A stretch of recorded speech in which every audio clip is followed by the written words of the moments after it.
बिस्मिल्लाहिर्रहमानिर्रहीम। आज हम डेटाबेस से रेलेवेंट अपना लेक्चर स्टार्ट करने लगे हैं। तो डेटाबेस जो हम लोगों ने इंस्टॉल करना है, उसके लिए जो हम सर्वर यूज़ करेंगे वो हमारे पास जैम्प सर्वर है। तो जैम्प इसको इसलिए बोलते हैं कि इसमें जो एक्स क्लास प्लेटफॉर्म के लिए है, यानी कोई भी आपका ऑपरेटिंग सिस्टम विंडो हो, लिनक्स हो, यूनिक्स हो। ए फॉर अपाची है, एम फॉर माई एसक्यूएल है, पी फॉर पीएचपी है और सेकंड जो पी है वो पर्ल लैंग्वेज के लिए है। ये एक फ्री प्लेटफॉर्म है जो कि आपको अपना जो कोड है या जो डेटाबेसेस है वो लोकली आपको टेस्ट करने की सहूलत प्रोवाइड करता है। और इसको इंस्टॉल करेंगे हम लोग, और इंस्टॉल करने के बाद इसमें जो हमने आज टास्क परफॉर्म करने हैं, इसमें एक चीज़ आप लोगों के पास एक ग्राफिकल यूजर इंटरफेस है पीएचपी माई एडमिन, जो कि हम माई एसक्यूएल डेटाबेस के साथ कम्युनिकेट करने के लिए इस्तेमाल करते हैं। उसको हम लोग आज एक्सप्लोर करेंगे, और उसको एक्सप्लोर करते हम लोग देखेंगे कि किस तरह से हम लोग डेटाबेस क्रिएट कर सकते हैं, किस तरह से उस डेटाबेस के अंदर टेबल क्रिएट कर सकते हैं।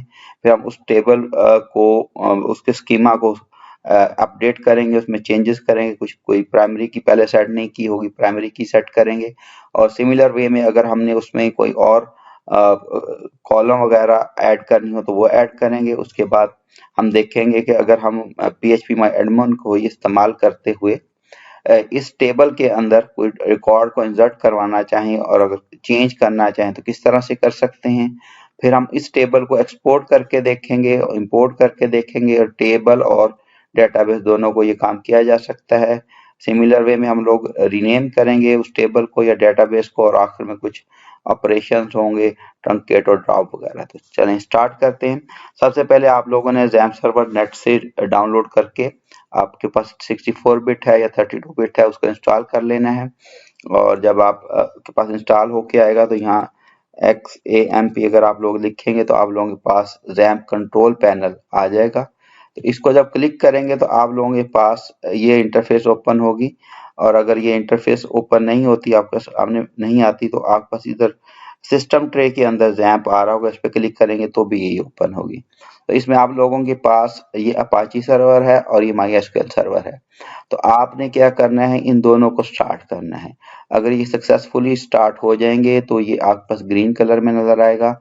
और नॉर्मली अपाची चूंकि वेब सर्वर है, ये डिफॉल्ट पोर्ट 80 और अल्टरनेटिव पोर्ट 443 इस्तेमाल कर रहा है। सिमिलर वे में जो माई एसक्यूएल है, अगर आपके पास डेटाबेस रन हो जाए तो फर्स्ट टाइम चलाएंगे तो आपसे ये सिस्टम की परमिशन मांगेगा, कुछ पोर्ट्स को ओपन करनी है तो आपने उनको अलाउ कर देना है। उसके बाद ये आपके पास इंटरफेस ओपन हो गई है। तो चूंकि हम लोग डेटाबेस को देख रहे हैं तो मैं डेटाबेस की तरफ जाऊंगा। यहाँ से क्लिक करेंगे तो भी आप डेटाबेस में पहुंच जाएंगे। यहाँ से क्लिक करेंगे तो अपाची सर्वर की इंटरफेस ओपन होगी। दोनों बटन है, यानी आपने इस वाले बटन को इस्तेमाल करना है। लेकिन अगर आप यहाँ से नहीं जाना चाह रहे तो मैं एक ब्राउजर ओपन करता हूँ, वहां से भी आपको बता देता हूँ। लोकल होस्ट जस्ट आपने लिखना है, जो कि आपका लूप बैक एड्रेस भी होता है। तो इसको क्लिक करेंगे तो आपके सामने ये डैशबोर्ड ओपन होगा। ये बेसिकली क्या है, आपके पास अपाची वेब सर्वर का इंडेक्स पेज है, और यहाँ पे पीएचपी माई एडमिन आपके पास इंटरफेस है। इसको क्लिक करेंगे तो आप लोग पीएचपी माई एडमिन के इंटरफेस पे पहुंच जाएंगे। तो ये कुछ डेटाबेसेस मेरे पास बने हुए हैं, और अगर इसमें आप लोगों ने इंस्टेड ऑफ इसको इंटरफेस को इस्तेमाल करते हुए इस बटन के क्लिक से पहुंचना है तो भी आप डायरेक्टली यहाँ पे पहुंचेंगे। तो जो पीएचपी माई एडमिन है, इसमें अगर आपको कुछ और समझ नहीं आती, ये बेसिकली इसका स्टार्ट पेज है। ये आपके पास होम है, जितने डेटाबेसेस बनाएंगे यहाँ पे नजर आ रहे हैं आपको। समटाइम्स ये आपके पास हाइड हो जाती है, तो इसको यहाँ से आप वापस भी ला सकते हैं। बाकी आप लॉग आउट और एम्प्टी सेशन डाटा कर सकते हैं। आप यहाँ से रिलोड करवा सकते हैं इस पैनल को, और यहाँ पे जितने डेटाबेसेस हैं वो नजर आ रहे हैं। तो हमने ये जो ऊपर टैब नजर आ रहे हैं, इनको वन बाई वन एक्सप्लोर करना है। सबसे पहले हम डेटाबेसेस पे क्लिक करेंगे, टैब पे, तो जितने डेटाबेसेस हैं यहाँ पे आपको नजर आ रहे हैं। तो से अगर आपने एक नया डेटाबेस क्रिएट करना है तो आप लोग क्यूरीज भी लिख सकते हैं। यहाँ पे मैं क्यूरीज की तरफ नहीं जा रहा, तो इस GUI को इस्तेमाल करते हुए से मैं कहता हूँ डेटाबेस हम लोगों ने यहाँ पे क्रिएट करना BSCS। अब मैं इसको BSCS2 कह देता हूँ क्योंकि एक पहले ऑलरेडी क्रिएटेड है। बाकी मैं इसका करेक्टर सेट्स वगैरह कोई चेंज नहीं कर रहा, जस्ट क्रिएट पे क्लिक कर रहा हूँ। तो आपके पास एक डेटाबेस यहाँ पे देखिए BSCS2 का क्रिएट हो गया है। और इसमें आपसे पूछने जा रहा है कि इसमें आपके पास टेबल नहीं है कोई भी, तो आप कोई टेबल इसमें बनाए। तो टेबल हम लोग स्टूडेंट का बनाएंगे और इसके नंबर ऑफ कॉलम्स आप चेंज कर सकते हैं। मैं फिलहाल 4 ही रख रहा हूँ। तो कौन से रखने हैं, एक सिंपल सा टेबल बनाएंगे। से मैं कहता हूँ रोल नंबर, यहाँ पे आप लोगों ने ना ही स्पेस देनी है ना ही कैप आखिर में डॉट देना है, तो इस चीज का ख्याल रखना है आप लोगों ने। और मैं इसकी डाटा टाइप फिलहाल इंटीजर ही रख रहा हूँ और इनिशियल वैल्यू, इसकी जो वैल्यू या लेंथ है वो डिफॉल्ट 11 डिजिट होती है, वही रहने दे रहा हूँ मैं। नेम कर रहे हैं, नेम को मैं यहाँ पे, आप लोग इसको टेक्स्ट कर सकते हैं, वारचार कर सकते हैं, तो मैं वारचार कर रहा हूँ और इसकी जो लेंथ है वो 200 कैरेक्टर होगी। सिमिलर वे में मैं क्लास कर रहा हूँ, क्लास की भी मैं वारचार ही सेट कर रहा हूँ और इसकी भी जो लेंथ है वो 200 कैरेक्टर होगी। लास्ट में जीपीए, और यहाँ भी मैं कोई अंदर डॉट नहीं डाल रहा, कोई स्पेस नहीं डाल रहा। तो हमें पता है जीपीए जो होती है हमारी फ्लोट में या डबल में होती है, तो ये सेट कर रहा हूँ। बाकी अभी आप बाकी इन डिटेल की तरफ नहीं जा रहे, तो इनमें अभी हम कोई चीज सेट नहीं कर रहे। मैं इस टेबल को आके बाद में चेंजेस करूंगा इसमें कुछ। तो इतना करने के बाद मैं इसको सेव कर रहा हूँ। तो जैसे ही मैं सेव करूंगा मेरे पास एक स्टूडेंट का टेबल क्रिएट हो गया है और अभी इसमें कुछ भी डाटा नहीं पड़ा। यानी ये मेरे पास, अगर मैं BSCS सेकंड में आता हूँ तो यहाँ एक स्टूडेंट का टेबल है और अगर मैं इसके अभी स्ट्रक्चर में इस टेबल को सिलेक्ट करता हूँ तो इसमें कोई डाटा नहीं पड़ा। और इसके मैं स्ट्रक्चर में जाता हूँ तो अभी इसमें मैं कुछ चेंजेस करना चाह रहा हूँ। क्या क्या कर सकता हूँ, फॉर एग्जाम्पल मैंने अगर कोई एक नई रो ऐड करनी है तो ये रो ऐड करनी है, कब करनी है, यहाँ पे आप रोल नंबर के बाद नेम के क्लास के बाद जीपी के बाद कर सकते हैं, स्टार्ट में कर सकते हैं और एक से ज्यादा रो भी यहाँ पे नंबर दे के आप ऐड कर सकते हैं। फिलहाल मैं क्या करता हूँ, मैं इस जो टेबल है इसमें प्राइमरी की सेट करता हूँ। प्राइमरी की हमें पता है कि यहाँ पे या तो इन द फॉर्म ऑफ यहाँ पे की नजर आएगी जो भी फील्ड सेट करने जाएंगे, या नॉर्मली हमारे पास अंडरलाइन होती है। तो यहाँ पे भी इस टेबल में प्राइमरी की नहीं है, मैं यहाँ से ये प्राइमरी की चूज करता हूँ। तो एक उसने हमें वार्निंग दी कि आप चेंज करना चाह रहे हो, और ये ऊपर क्यूरी भी चल रही है। अगर आपको डेटाबेसेस की क्यूरी एसक्यूएल की आती है तो क्यूरी क्या चली, alter table student add primary की, और प्राइमरी की ऐड हुई और यहाँ पे हमारे पास रोल नंबर के अंडर प्राइमरी की भी बन के आ गई। तो अभी तक हम जो काम कर चुके हैं वो कौन कौन से कर चुके हैं, हमने PHP माय एडमिन को ओपन करके देख लिया, डेटाबेस क्रिएट कर लिया, टेबल क्रिएट कर लिया और टेबल का स्कीमा को भी हमने चेंज करके देख लिया। अब अगर इसमें डाटा इंसर्शन करनी है, मॉडिफिकेशन करनी है, यानी नॉर्मली तो हम लोग ये काम यहाँ पे नहीं करते, इसके लिए एंड यूजर से हम क्या करते हैं, फॉर्म बनाते हैं या कोई एप्लीकेशन से डाटा आता है। लेकिन अगर यहाँ से भी आपने कोई टेस्टिंग पर्पस के लिए करना हो या एक दो कोई रोज वगैरह चेंज करनी हो तो आप लोग कर सकते हैं। मैं यहाँ से ऊपर इंसर्ट के टैब पे जाता हूँ और यहाँ पे जो लास्ट वाला कॉलम है जो वैल्यूज के अंडर, यहाँ मैं डाटा एंटर करूंगा। अब यहाँ पे डाटा जो मेरी फील्ड डाटा टाइप के अलाउ करती हूँ वो मैं कर सकता हूँ। मसलन यहाँ पे मैंने इंटीजर टाइप का डाटा देना है, से मैं कहता हूँ 20 रोल नंबर है, नेम मैं अपना ही यहाँ पे लिख सकता हूँ, मैं स्पेसिस भी दे सकता हूँ और मैं क्या कर सकता हूँ और मल्टीवर्ड भी दे सकता हूँ। क्लास आप लोगों की चले क्लास ही दे देते हैं, BSCS कैपिटल भी लिख सकता हूँ। जीपीए मेरी पॉइंट्स में आनी चाहिए, चले मैं जीपीए भी कुछ एक दे देता हूँ। और नीचे यहाँ पे इग्नोर भी चेक कर रहा है, यानी बाय डिफॉल्ट ये स्क्रीन जो ओपन होती है वो 2 रिकॉर्ड के लिए ओपन होती है। अगर आप मल्टीपल भी देना चाहें इसको इग्नोर को अनचेक करके मल्टीपल दे सकते हैं। फिलहाल हम एक ही रो एक या रिकॉर्ड इंसर्ट करना चाह रहे हैं तो यहाँ से मैं गो पे क्लिक करता हूँ। तो यहाँ पे एक क्यूरी बन के आ रही है, यानी अगर आपने यहाँ से क्यूरीज भी बिल्ड करनी हो या क्यूरी क्या बनेगी तो आप क्यूरीज भी यहाँ से कॉपी कर सकते हैं। अभी मैं ये एसक्यूएल वाले टैब को एक्सप्लेन नहीं कर रहा क्योंकि आपका ये डायरेक्ट सब्जेक्ट डेटाबेस का नहीं है।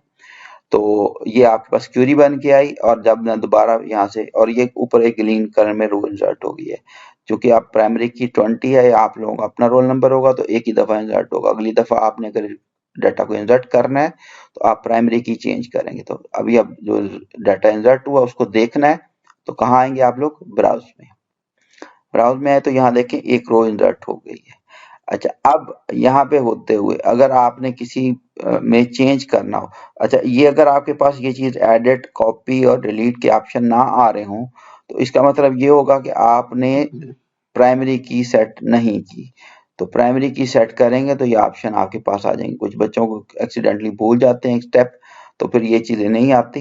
तो जो बाद वाले मसले आने वाले मैं अभी बता देता हूँ। इसको आप क्या कर सकते हैं, डिलीट भी कर सकते हैं, कॉपी भी कर सकते हैं, एडिट भी कर सकते हैं। पूरे रिकॉर्ड को करना हो यहाँ से एडिट पे क्लिक करें, इस जगह ओपन होगा, यहाँ से चेंज कर ले। मैं मतलब 3 पॉइंट इसको 6 कर देता हूँ और इसको गो पे क्लिक कर देता हूँ। अच्छा, अगर किसी जगह मिनिमल किसी एक सेल में एंट्री करनी है तो इस सेल पे 2 दफा क्लिक करें और यहाँ से भी आप लोग वैल्यूज को चेंज कर सकते हैं।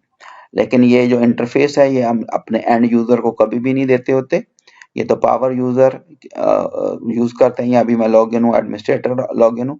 एक और बात या बतानी भूल गया मैं कि पीएचपी जो आपका है जो डेटाबेस है MySQL, इसका जो डिफॉल्ट यूजर होता है वो रूट होता है और रूट का कोई पासवर्ड नहीं होता, तो हम without any problem log in हो जाते हैं।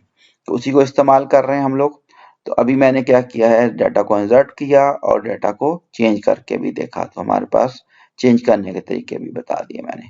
वापस आते हैं स्लाइड की तरफ। अभी तक हम कहाँ पे पहुंचे हैं, इंसर्शन और modification in PHP my admin. अब टेबल को या डेटाबेस को एक्सपोर्ट कैसे करते हैं, तो दोनों का सेम प्रोसीजर है। अगर आपके पास यहाँ से स्टूडेंट सिलेक्टेड है तो एक टेबल एक्सपोर्ट होगा, ये स्टूडेंट वाला। और अगर आपके पास यहाँ से डेटाबेस सिलेक्ट है तो पूरा डेटाबेस और इसके अंदर जितने टेबल होंगे वो एक्सपोर्ट होंगे। तो अगले टैब पे चलते हैं, हमारे पास एक्सपोर्ट का टैब है।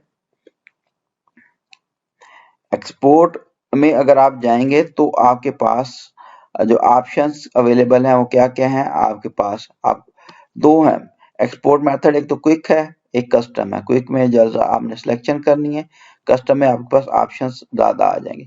मतलब आपने किस फॉर्मेट में एक्सपोर्ट करना है, जो वेल नोन फॉर्मेट है वो SQL है। इसके अलावा आप लोग माइक्रोसॉफ्ट वर्ड में, CSV कॉमा सेपरेटेड वैल्यूज में, एक्सेल में, जेसॉन में और बाकी डिफरेंट फॉर्मेट में इसको एक्सपोर्ट कर सकते हैं। तो हम SQL ही रखते हैं।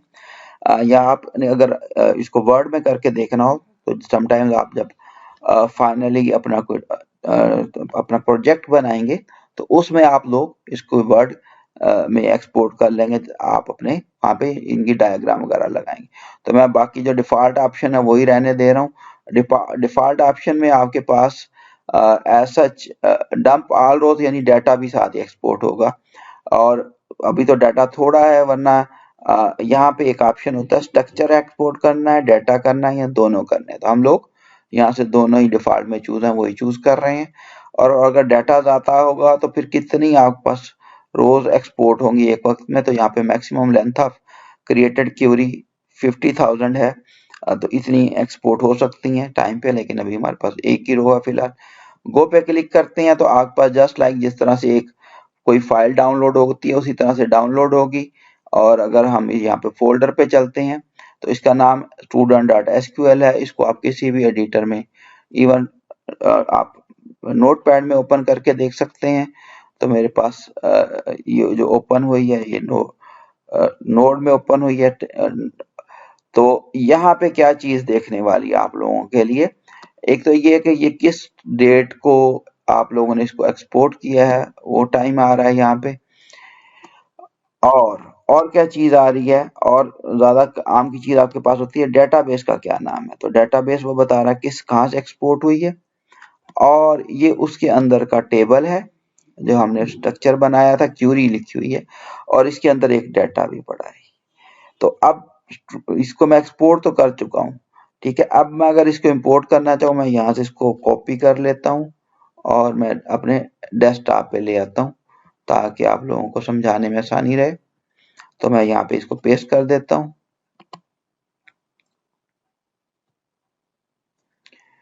ठीक है। और वापिस आते हैं हम लोग यहाँ पे अब मैं BSCS2 में तो इसको इंपोर्ट नहीं करता, मैं किसी और डेटाबेस को सिलेक्ट कर लेता हूँ। फॉर इंस्टेंस अगर मैं ये टेस्ट वाला एक यहाँ पे डेटाबेस है, यहाँ पे कोई भी टेबल नहीं है, तो मैं इंपोर्ट करता हूँ इसके अंदर वही वाला टेबल, यानी बेसिकली हमने एक एक्सपोर्ट किया हुआ है, उसको हम यहाँ पे इंपोर्ट करके देखना चाह रहे हैं कि इंपोर्ट किस तरह से होता है। यहाँ पे इंपोर्ट पे गया, मैं इंपोर्ट से मैंने चूज किया, चूज करके मैं डेस्कटॉप पे जाता हूँ और यहाँ से मैं स्टूडेंट वाला जो एसक्यूएल वाली फाइल है उसको सिलेक्ट करता हूँ, स्टूडेंट एसक्यूएल, और इसको मैं यहाँ से क्या करता हूँ, गो। तो अब बेसिकली उस तरह का ही टेबल मेरे पास यहाँ पे बनना चाहिए और उसके अंदर डाटा भी आना चाहिए। तो मैंने क्लिक किया है और 2 दफा क्लिक हो गया, लेकिन फर्स्ट टाइम क्लिक पे यहाँ पे 14 क्यूरीज एग्जीक्यूट हो गई हैं और टेस्ट के अंदर मेरे पास एक टेबल स्टूडेंट भी बन गया और उसके अंदर सेम एज डाटा भी आ गया। तो हम लोग क्या कर चुके हैं, अभी हम लोग इंपोर्ट भी कर चुके हैं, यानी हमने एक्सपोर्ट किया टेबल को और इंपोर्ट भी कर लिया।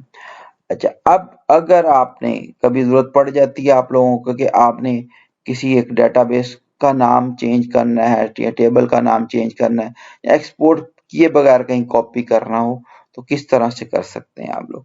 यहाँ पे एक टैब है ऑपरेशंस का, यहाँ पे आप लोग क्या क्या टास्क परफॉर्म कर सकते हैं। मतलब ये मेरे पास स्टूडेंट वाला टेस्ट के अंदर का ही मेरे पास क्या है, अभी टेबल सिलेक्टेड है, तो मैं यहाँ पे था। हम वापस अपने BSCS वाले पे ही आ जाते हैं, वहां पे ऑपरेशन परफॉर्म करते हैं। यहाँ पे BSCS2 के अंदर मेरे पास स्टूडेंट का टेबल है, इसको मैं रीनेम कर सकता हूँ यहाँ से करना चाहूँ, और मैं कॉपी कर सकता हूँ इस टेबल को किसी और टेबल डेटाबेस के अंदर। से मैं इसको कहता हूँ तुम ऐसे करो, इसको चले टेस्ट वाले में कॉपी करो और इसका वहां पे, चलिए अगर हम टेबल 2 कर दें, इसको स्टूडेंट 2 कर दें तो करता है कि नहीं करता। तो ये देखें यहाँ से एक टेबल 2 यहाँ पे हमें कॉपी कर दिया उसने, ऊपर से इसको इसकी कॉपी बना दी। और क्या कर सकते हैं आप लोग, मतलब मैंने स्ट्रक्चर और डाटा दोनों किए थे, आप स्ट्रक्चर भी अकेला कर सकते हैं, डाटा भी अकेला कर सकते हैं, लेकिन डाटा में फिर आपको टारगेट टेबल देना पड़ेगा। अब आप ऐड ड्रॉप टेबल कर सकते हैं, बाकी कुछ ऑपरेशंस कर सकते हैं जो मैं अभी करके दिखाता हूँ आप लोगों को। फॉर एग्जाम्पल अब मैं ऊपर वाला तो डिलीट नहीं करता, या इसी को चले करके दिखा देते हैं, बल्कि नीचे आ जाते हैं। मैं क्या करता हूँ, ये टेबल 2 में आ गया, इस वाले में टेस्ट वाले में, और दोबारा ऑपरेशंस में गया और मैं इस टेबल को यहाँ से क्या करता हूँ, डिलीट करना है तो ड्रॉप बेसिकली जो क्यूरी होती है वो चलती है, और ओके कर देते हैं तो मेरे पास यहाँ से पूरे का पूरा टेबल क्या हुआ, मेरे पास यहाँ से डिलीट हो गया। अब ये स्टूडेंट वाला टेबल जो है हमारे पास टेस्ट के अंदर, इसके अंदर एक रिकॉर्ड पड़ा है। तो अगर मैंने टेबल को खाली करना हो, यानी अकेला इसका स्ट्रक्चर रखना हो, तो मेरे पास वापस आते हैं, एम्प्टी द टेबल, क्यूरी कौन सी चलेगी, ट्रंकेट की, और ओके करते हैं तो मेरे पास जो क्यूरी वो है वो टेबल भी यहाँ पे अगर आते हैं तो स्ट्रक्चर में हमारे पास अब कोई रिकॉर्ड यहाँ पे नहीं रहा। तो हमने क्या क्या ऑपरेशन परफॉर्म करके देख लिए, इसके ट्रंकेट और ड्रॉप में भी फर्क देख लिया कि ट्रंकेट क्या करता है, हमारे पास टेबल को एम्प्टी करता है, उसका स्ट्रक्चर रह जाता है, और ड्रॉप क्या करता है, हमारे पास टेबल को विद इट्स स्ट्रक्चर डिलीट कर देता है और सारा डाटा भी इसमें डिलीट हो जाता है। तो ये आपके पास डेटाबेस से रेलेवेंट कुछ ऑपरेशंस थे जो कि आपको फैसिलिटेट करेंगे फर्दर काम करने के लिए। ओके, टेक केयर, अल्लाह हाफिज।